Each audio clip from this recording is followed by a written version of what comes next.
Well, good morning, everybody. Welcome back to the channel. Lots to cover again today. Huge traffic ring busted up in the wake of two FBI agents' deaths.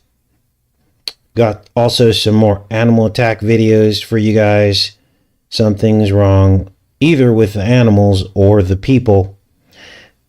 We're also going to get into the Manhattan Project, Fermilab, and the giant Syrinx that I found at the lab. We're going to break all that down on the heels of the Oppenheimer movie that just came out, which is all about the Manhattan Project. And then at the end of today's show, we're going to get back to the Honey Milk Ranch for a brand new mystery species. I'll just say this about that. It's a giant. I can't wait to show you guys that as well. But first, continued prayers for the people of Lahaina. The death toll is now well into the 50s. Some say it's much, much higher, but they're saying that the authorities are waiting to actually announce those much higher death tolls. So it could be up in the hundreds or even thousands in Lahaina, Maui. Now, the Eagles made a song about Lahaina, and this is crazy. The song is actually called The Last Resort. And in this song, they talk about paradise, kind of like the Paradise Fires. A paradise consumed by greed and corporate interests. Now, this is really spooky because this song came out in 1977, and of course the fire happened on 8/8, which is 88. Now, I'm going to read in their own words what they say about this song, The Last Resort. Industry and commerce inevitably destroying beautiful places. The gist of the song was that when we find something good, we destroy it by our presence, by the very fact that man is the only animal on the earth that is capable of destroying his environment. I saw as the complete destruction of most of the resources that we have left. We have mortgaged our future for gain and greed. These were the words of the Eagles about this song. Now, I went to the lyrics of the song, and it actually mentions paradise and sailing to Lahaina as a last resort after they had been to other places. It even talks about watching the hazy sun sinking into the sea. Of course, that's a sunset, but there could be double meanings there. I'll put links to all this. Let me go back in here and say good morning after the introduction here. Welcome to the Matrix, right? Crazy. Lahaina was hailed as one of the most beautiful places on earth by the Eagles in this song. Paradise, the last resort. Now we're going to get into some more of these headlines. Good morning, everybody. Joni, Thomasina Collins, Christy, Tanya, Daryl, Pink Stripe, Connie, Marcy, Jean. Welcome, everybody. Now let's get into some more of these other headlines today. There's some really weird stuff popping off here in the world. We'll do our coffee talk this morning. 2 dead FBI agents that were investigating a child traffic ring. 98 arrests. Let's read about what's going on with this. Close to 100 people have been arrested in Australia and in the United States in connection with a global online child abuse network uncovered in the aftermath of a high-profile murder. of 2 FBI agents. The myriad of charges for alleged child abuse stem from the killings of 2 FBI special agents, Daniel Alphen and Laura Schwarzenberger, fatally shot in 2021 while serving a warrant in Sunrise, Florida. I told you this never went away. Florida is rife with traffic. And if they hadn't figured it out by now, going through the black book of the stain, we saw no arrests come out of that. All we saw was him and his mistress. One went to jail, one killed. There was no resolution.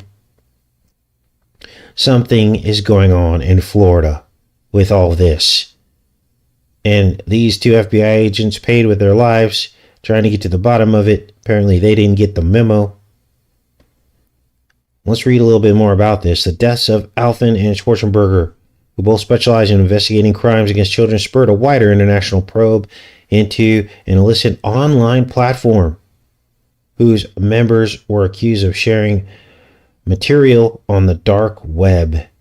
Now, we knew that Australia was also connected to this. Over the years, we had investigated the Australian connection, hadn't we? Because, let's see how we're going to say his name.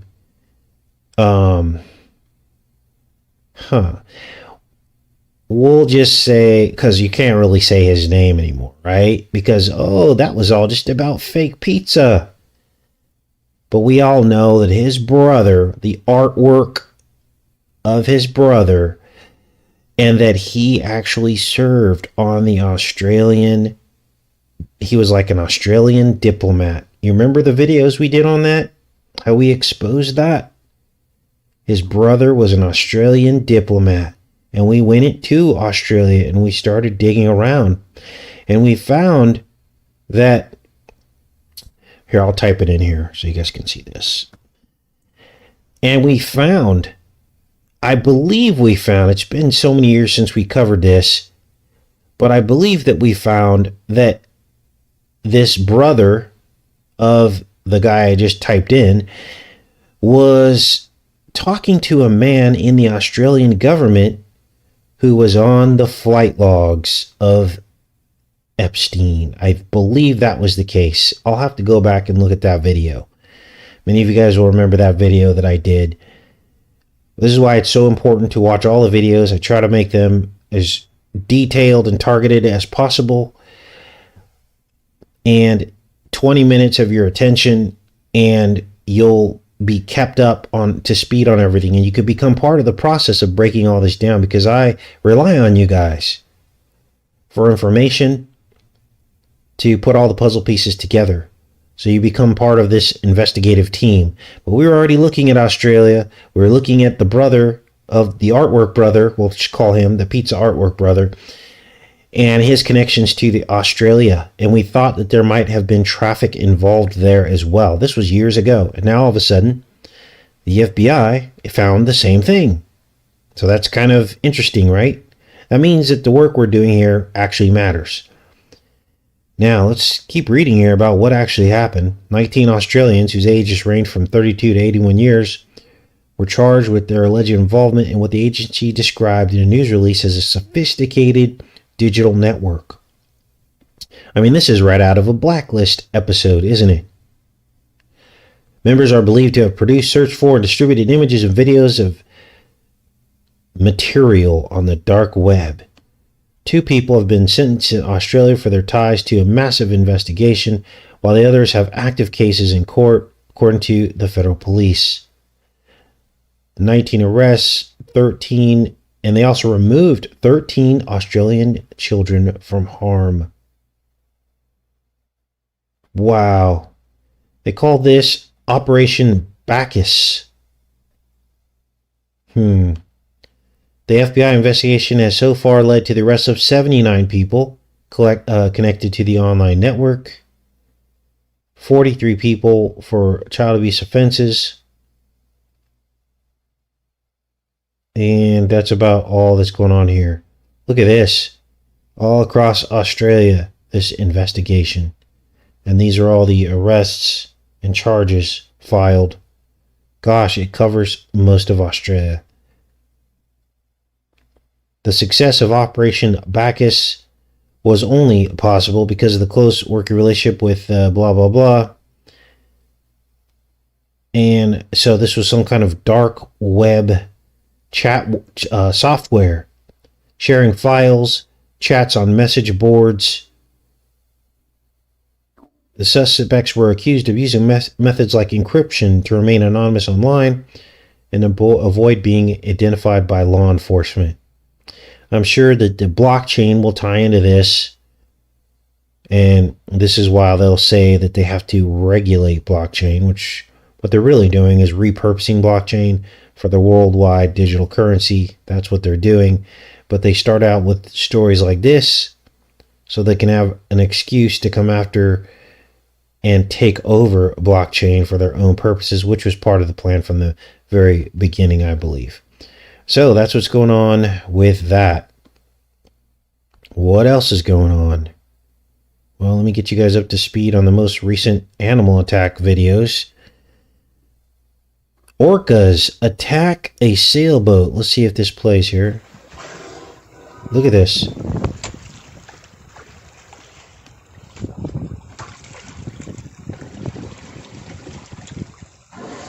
Whoa.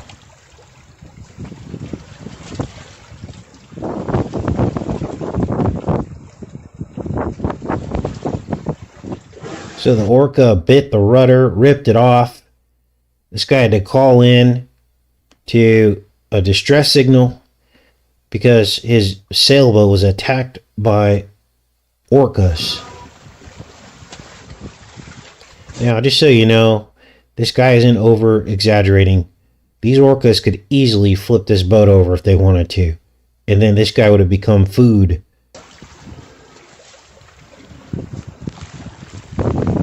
Five strong pod of orcas.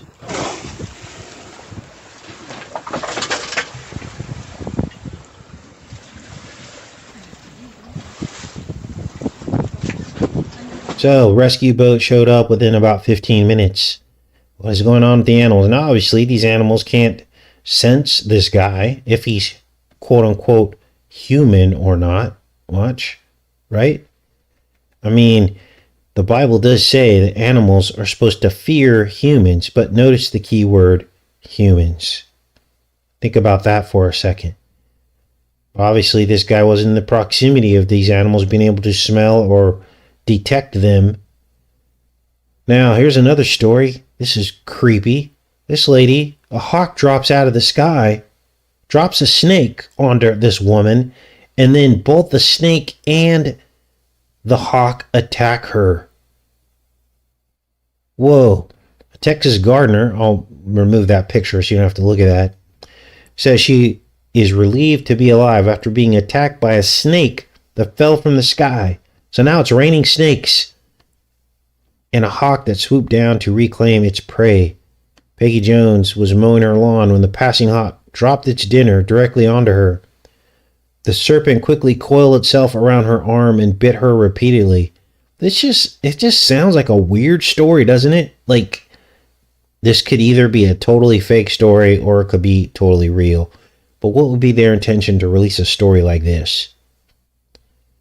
The hawk then came down to get its food that it dropped on her arm and started basically trying to attack the snake on her arm. Then both the snake and the hawk turned on this lady.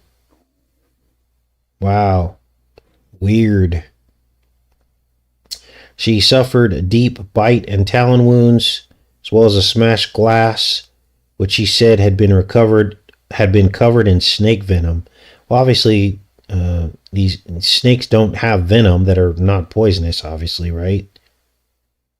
So that's weird. Finally, the hawk got the snake and took off with the snake. She looked down. She was covered in blood. Her arm was all torn up. The snake was squeezing so hard, and I was waving my arms in the air. I don't know. This sounds silly, doesn't it? I mean, really? Like, it was like almost like I could see the snake falling down, but how would it just land right on her arm? That doesn't make any sense to me. I mean, you see, a hawk or something flying around in the air, and you see something drop out of its hand. What are you going to go try to catch it? Obviously not. What do you guys think about that story? I think that's probably a fake story. Why are they releasing fake stories about hawks or snakes falling out of the air? It's just weird. Eric's like, whatever, dude. Yeah, it's raining snakes. So weird. Now, let's get caught up on the Blacklist series. And this is crazy. This is basically the Bud Light share price drop psyop. Remember? All these companies and woke companies and their share prices are dropping. Well, listen to what they say here in this Blacklist episode, long before any of this kind of phenomenon started happening. Watch. Ordered by shareholders in secret and bought a controlling interest in my company. That's why you wanted to drive down the share price, to force them out. Yeah. So there Reddington explains that he intentionally drove down the share price to force out the other controlling interests in the company, which a lot of people believe is happening with Bud Light and some of these other quote-unquote woke companies. We're losing lots and lots of market share because of their woke ideas, right? So, weird, right? So, yesterday I told you a little bit about the bioelectronic implantable devices, and that in the Blacklist series, one such device was used to track down and kill the main character, Elizabeth Keene. Now, I'll tell you, ever since her departure, the series took a weird turn. It just wasn't the same anymore. The writing got lame. So seasons 9 and 10 just weren't the same. I'm almost done with the entire series. It only goes up to 10 seasons. But 9 and 10 are just really hard to get through because they're just not very good. But I wanted to show you the clips from the series in which they talk about this bioelectronic ingestible device, which is in the form of a pill. Watch. Yes. It has a power supply and a microprocessor that is only activated to transmit data when it comes into contact with the target's digestive enzymes. So it's a pill that gets slipped to Elizabeth Keene and allows her killers to track her. Let's keep watching. Is there a signature of any kind? Something to identify where it was made or by whom? I don't. How does it work? It has a capsule. If I'm right, it's preloaded with the patient's medication, at least one dose. Some conditions require drugs to be taken on very strict schedules, exact dosages, and patients with those disorders aren't always the most reliable in taking their meds. I think it was designed to administer and monitor medication, then sends wireless data to the patient's doctor or guardian to track that the meds were actually taken. And so the important thing to remember here is that these devices talk to the hospital wirelessly. Essentially, they share information and data that allows the device to adjust itself automatically. the patient's whereabouts. Well, who uses this technology? He says the NYPD might be interested in trying it out for a few investigations. He says that he thinks that my idea has potential, but not for medical reasons. As a tracking device. All the time I spent agonizing over that GPS tracker that Elizabeth ingested. She got a headache. You gave her aspirin. That's how you bugged her. Now, creepy stuff, right? Bioelectronics, modulating the organs within your body. And who knows what they can do from that point forward. Now, here's another 923 sighting. 1973. In a separate episode on this woman's passport, 923, 1977. Now, if you'll remember, 923 was actually also the date that Raymond Reddington began this entire Blacklist series. He began his contract with the FBI as an informant on 923. But the date appears again all the way in season 9. Something to that date, isn't there?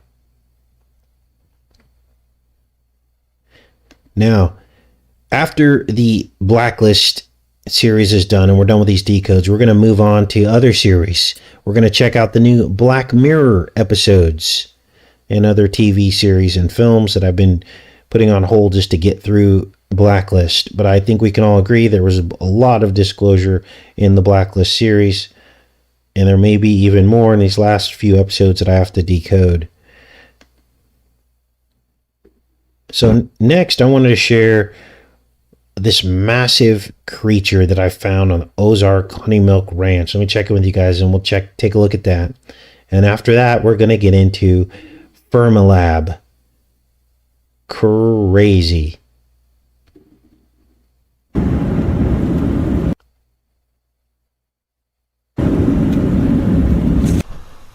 Got some corned beef hash with vegetables and hot carrots. That's just my breakfast.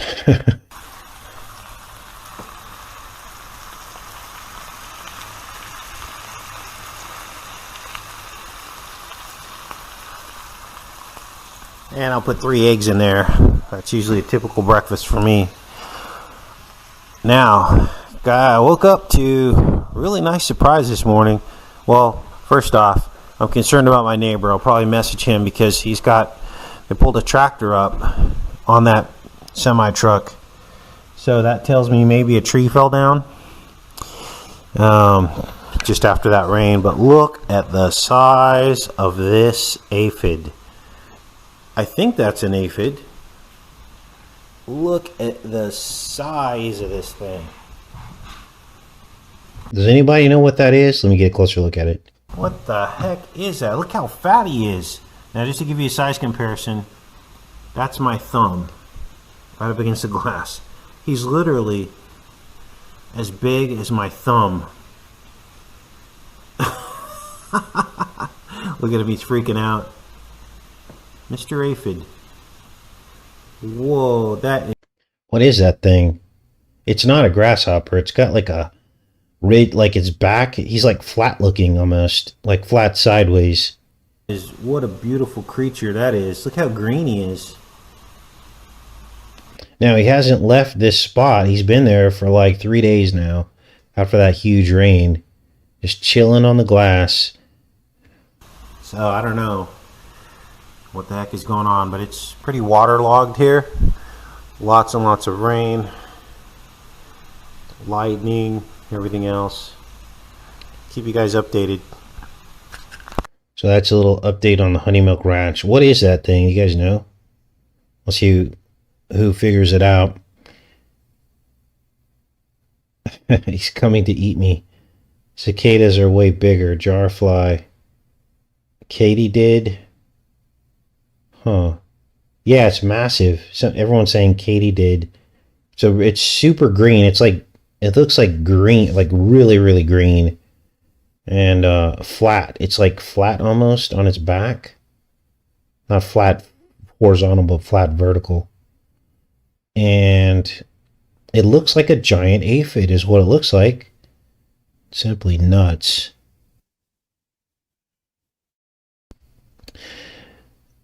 So they bite? Oh. I should probably stay away from it. Now let's get into the next part of the show today. On 7/11, a new film released called Oppenheimer. It's released on July 7th, 2023. This is it here. We're definitely going to take a look at this film. But here's the creepy thing. This film is obviously about the Manhattan Project, which is the invention of the nuclear bomb. And shortly after this film released, a story broke about a new discovery at Fermilab. Now I'm going to take you through the rabbit hole that I went through yesterday, so you can understand how all this materialized. Fermilab is saying that they've discovered a fifth force of nature. And in my mind, I remembered this building from Fermilab. Let me pull it up for you guys. Because this building we decoded years ago when we decoded Fermilab, didn't we? And why were we decoding Fermilab years ago? Well, we had discovered that Fermilab, which used to be the particle accelerator, the largest particle accelerator of the world before CERN was built, we discovered that there was a giant number 8 in Fermilab, as you can see on your screen here. And we curiously also realized that it sits at the 88th meridian.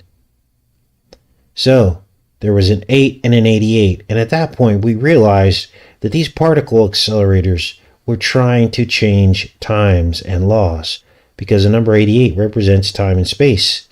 So we looked into all this. Everybody remembers who's been following the channel. And we noticed that this building was just a weird shape, didn't we? And we thought, oh, this looks like the Atari symbol, or maybe a Delta symbol. So I looked the building up again yesterday, and to my shock, this building is actually named after one of the lead scientists on the Manhattan Project, Robert R. Wilson. This is his Wikipedia page here. And I read about this guy and find out that he regretted his part in making the nuclear bomb. He publicly regretted it. And after he helped develop the nuclear bomb, he went to head up research at the world's largest particle accelerator of the 1970s before CERN, Fermilab. And then I noticed that this building was actually named after him, and that he designed this building. And I also noticed that the building looks kind of like a Syrinx, the very thing that we've been talking about. This building literally looks like the Temple of Syrinx. Then I found out that this Wilson guy, who headed up Fermilab and helped develop the nuclear bomb, made a bunch of sculptures,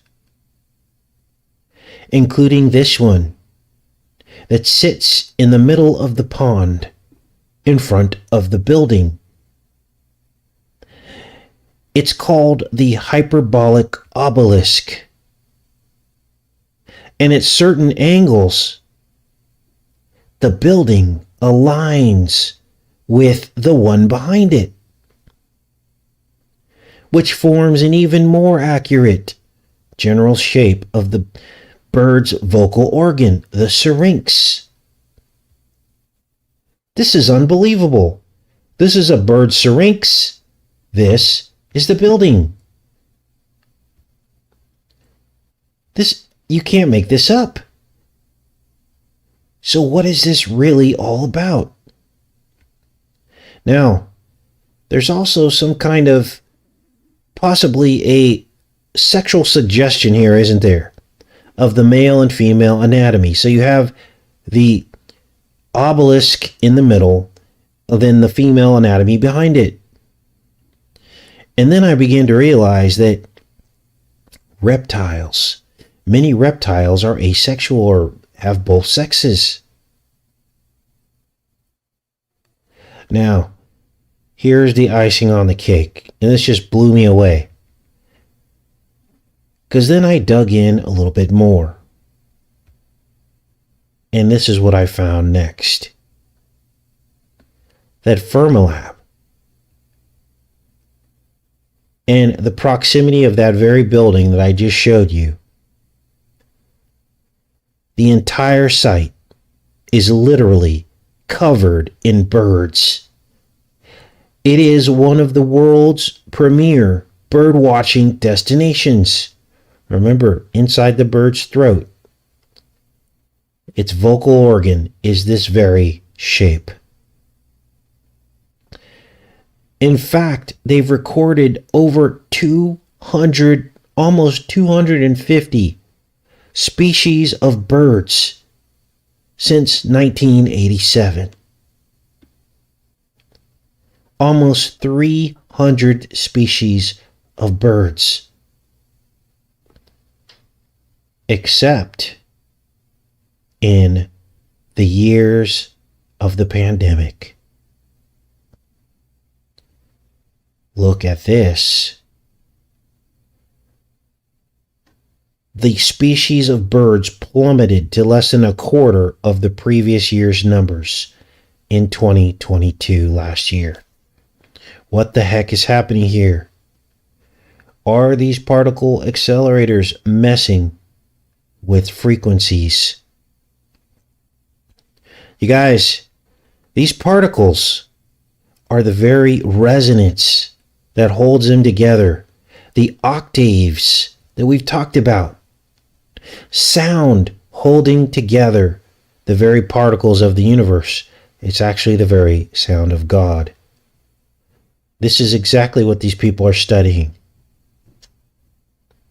They're studying ways to create chaos, to break apart these particles into other elements through discord, smashing them together, interrupting the resonance that holds them together, to recreate them in their image.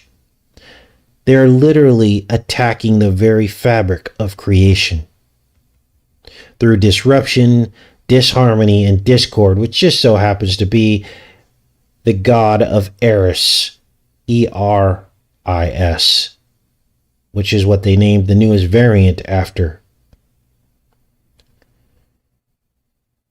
All that in a shape of a building. Now, there's actually a rare disease. Basically, a hollow tube develops in the spinal cord of humans. And it is also called a syrinx.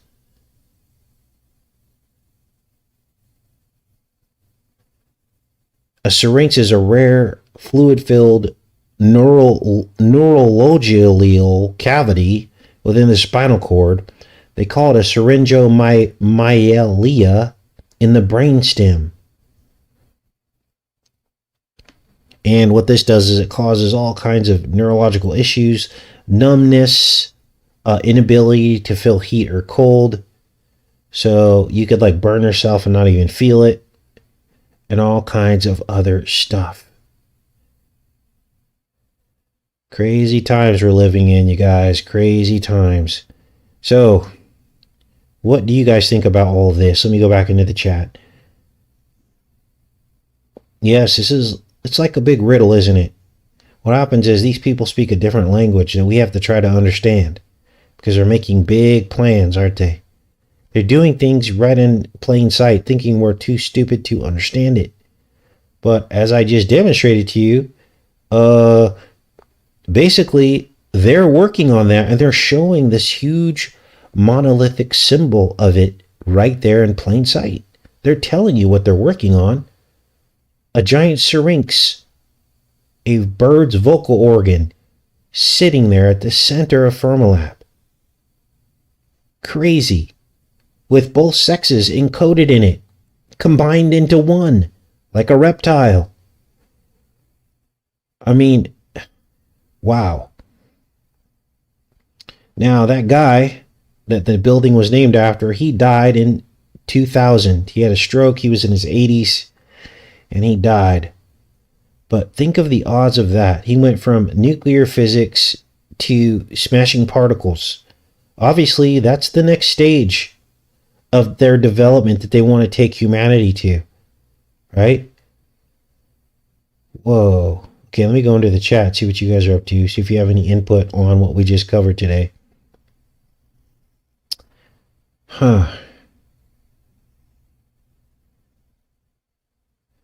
People are noticing a lot of black birds.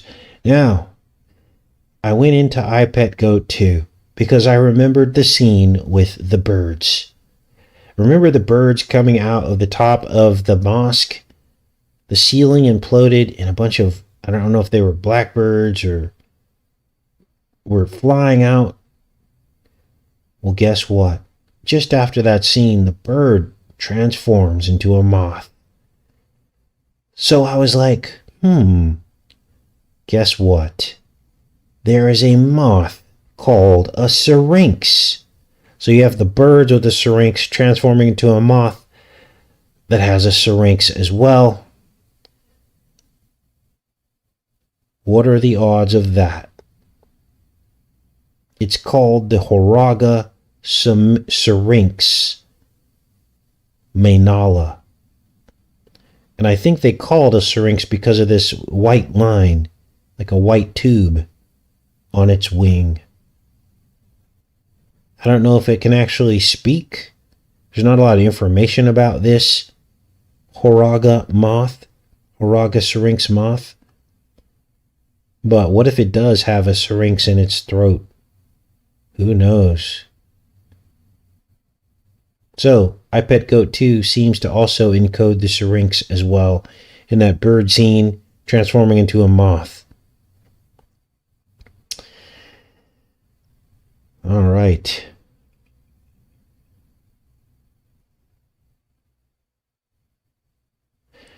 Some people have been noticing dead birds. Yeah, it's the only moth named with the name Syrinx in it. So there's the connection. So if you had to do a riddle, you would say, which bird is like a moth? Or which moth is like a bird? That would be the riddle. And the answer would be this Moraga, and that would fit the scene in iPetGoat 2. The bird transforming into a moth.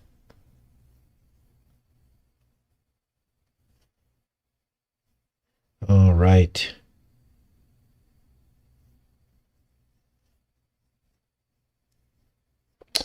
It's Friday, isn't it? Yes, the ravens talk. They have very developed syrinxes. The more developed the syrinx in the throat of a bird, the more it is able to mimic human voice.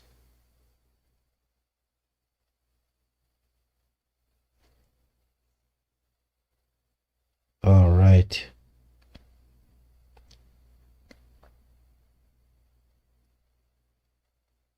Like Moraga and Oakland. Yeah, that's what it sounds like. Let me click on it again. All right, let's go to this here. Okay, here's one such syrinx moth. Horaga syrinx. Found in Asia. Here, let's click on this one. Ooh, forbidden. Ooh. Here's the naturalist. Okay, so here it is here. Oh no, that's the Ambon Onyx. That's not the right one. Huh. Let's keep going here.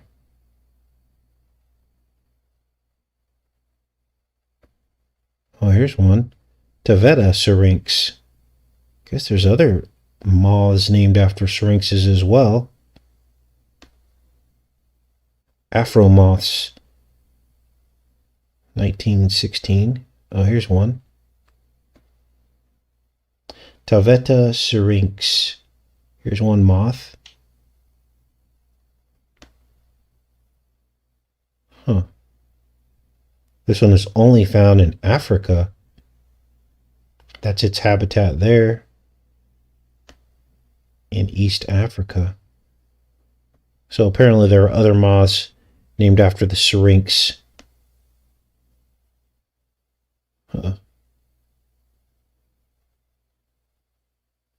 Interesting. Well, I'll dig deeper into that. See what else we find. There's got to be a reason why they call it that, right? Maybe it makes a sound. Maybe it has some kind of sound in it, sound organ in its mouth. All right. And many of you notice there are lots of X's, that everything is about the X now, isn't it? Twitter, the Syrinx thing, Flu X. It's all about the X's. Some of you postulated that this could be about the crossing eclipses, that all of this could be leading at and pointing to some kind of event when the eclipses crossed on April 8th, 2024. And I wouldn't disagree with you about that. That is a possibility. I don't like to date set here, but I will be watching the eclipse of April 8th, 2024. The last cross, the end, the tav, the ta, the last letter, the 22nd or 22, like Twitter, letter of the Hebrew alphabet. So maybe there's something to that. So we'll be watching that eclipse. Will it be the end of everything? I don't know. The end game, absolutely. Yeah, I'll definitely wear glasses. Thanks, Thomasina. Yes, X means the end. And it means the mark as well. But I can't wait to get into these X moths, these Syrinx moths, to see what we can find out. Yes, Bill, SpaceX. There's more X's. The X on the USA, Pray for Peace says. Yep. Yeah, the new flu X in the UK, where they're calling it disease X. Everything's about the X's now.